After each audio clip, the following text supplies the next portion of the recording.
Magandang araw mga kaibigan. Bigyan natin ng reaction opinion itong post ni Bodolero Arlene. Isinare niya ang pahayag ni ex-congressman Dan Fernandez. Title, "Hindi mo alam ang laban na pinagdadaanan nila." May mga taong madaling magbitaw ng masasakit na salita kahit umabot pa sa pagnanais ng kapahamakan sa kapwa. Parang ito response niya sa birthday wish ni Cara David. Remes back siya. Kaya sabi niya, hindi mo alam ang laban na pinagdadaanan nila. May mga taong madaling magbitaw ng masasakit na salita kahit umabot pa sa pagnanais ng kapahamakan ng kapwa. Pero kadalasan, hindi nila alam ang mga pinagdaanan, sakripisyo at laban na tinahak ng taong kanilang hinuhusgahan. Okay. Ayon kay Dan Fernandez, hindi lahat ng tao ay nakakaunawa sa bigat ng pinagdadaanan ng iba. Kaya bago manghusga o magpahayag ng galit, mahalagang alalahanin na bawat isa ay may sariling kwento at pinanggagalingan. Hindi kabawasan ang pagiging maunawain, correct? Hindi rin lakas ang manira ng kapwa, correct? Ano ang reaksyon ninyo sa ganitong pananaw? Ito ang statement ni ex-congressman Fernandez. Yung mga taong nagwi-wish ng iyong kamatayan, hindi nila alam ang iyong pinagdadaanan. Okay, so reaction lang ito . As a whole, talagang hindi maganda yung mag-wish ka ng masama sa iyong kapwa. Kaya lang, bilang tao, kung minsan, di mo maiwasan yung ganun . That's human. So yung kay Cara David, alagang from his heart, out of frustration, dahil sa nakikita niyang korupsyon, sana Lord, mamatay na lahat ang mga kurakot. That's from her heart. Nagiging honest lang siya. Kailang pabiro. Okay? Pabiro lang yun, out of frustration.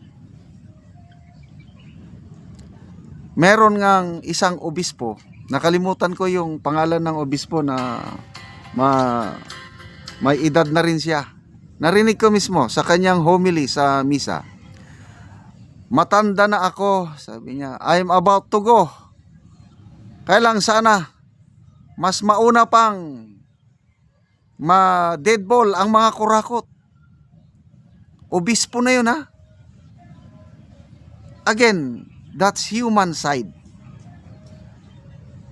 Ang ideal sana is wag magnais ng masama laban sa kapwa. Yun po ang turo sa Biblia. Kailang puminsan mahirap sundin itong nangyayaring korupsyon. Hindi sa gina-justify ko si Cara David or ano .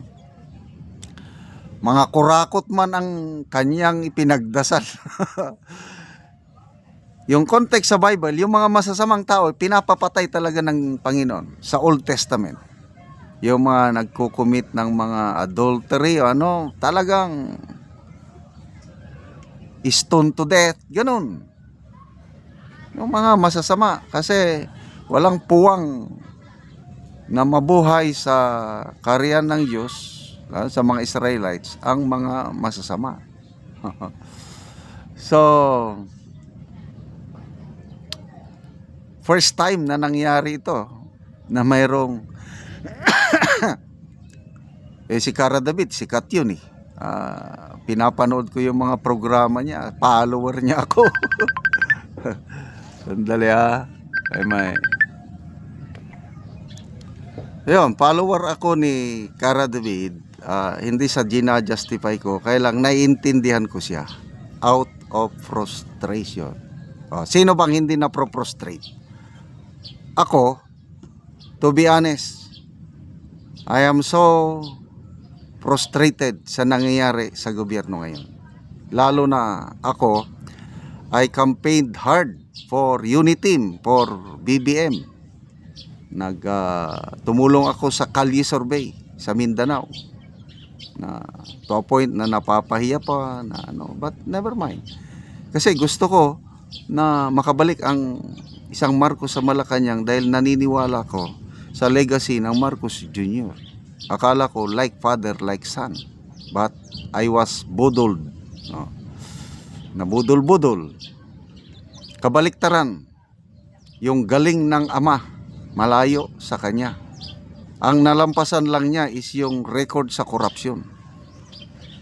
Kasi hindi naman perfecto yung Marcos Sr., may korupsyon din. Talagang kailang doble, triple ang korupsyon itong Marcos Jr. administration.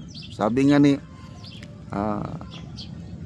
ex-Supreme Court Justice Antonio Carpio, kung malala ang korupsyon ng Marcos Sr., doble, triple ang lala, talamak itong Marcos Jr. So, sinong matutuwa? Pag nag-wish ng ganon, that's part of human nature na sa galit, sa frustration. Maalala ko tuloy yung kay late Congressman ako. Hindi talaga kultura ng Pilipino yung namatay na nga is tuligsain mo pa, ibas mo pa. Ang normal is makiramay, but iba ang nangyari. Daming laugh emoji, pinagtawanan, nag-rejoice ang maraming netizens. Bakit? Dahil kakaiba ang nangyayari ngayon. Kakaiba, unexplainable. So, yun na yung reaksyon ng taong bayan. So, ang lesson, kung ano ang iyong itinanim, yun ang aanihin mo.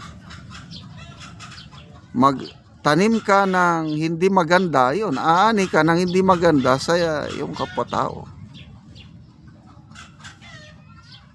So, sana tayo, yung verse na nabasa ko kanina, Hebrew 13 verse 16, do not remember to do good and to share with others, because with such sacrifice, God is well pleased. Gumawa tayo ng mabuti sa ating kapwa. At yun, maliligaya ang Panginoon, maluwalhati siya.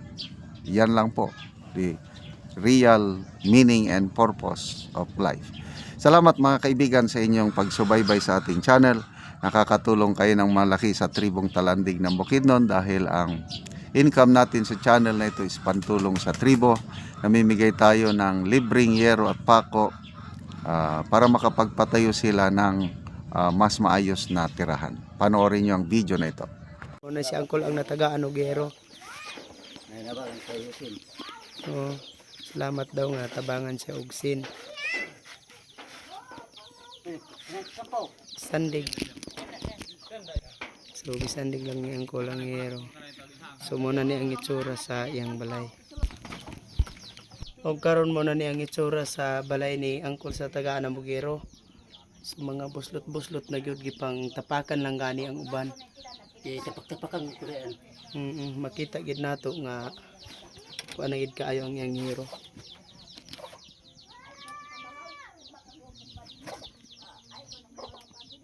So mauna ni ang ilang kahimtang sa ilang panimalay.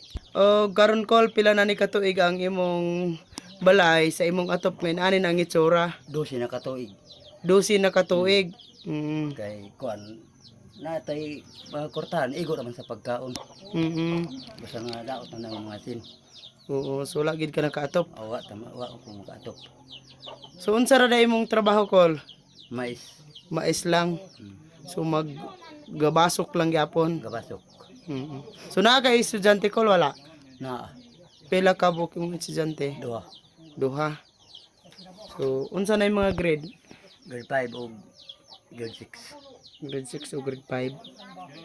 So kuan gid kol ba? Taman lang gyud sa estudyante ang imong kwarta.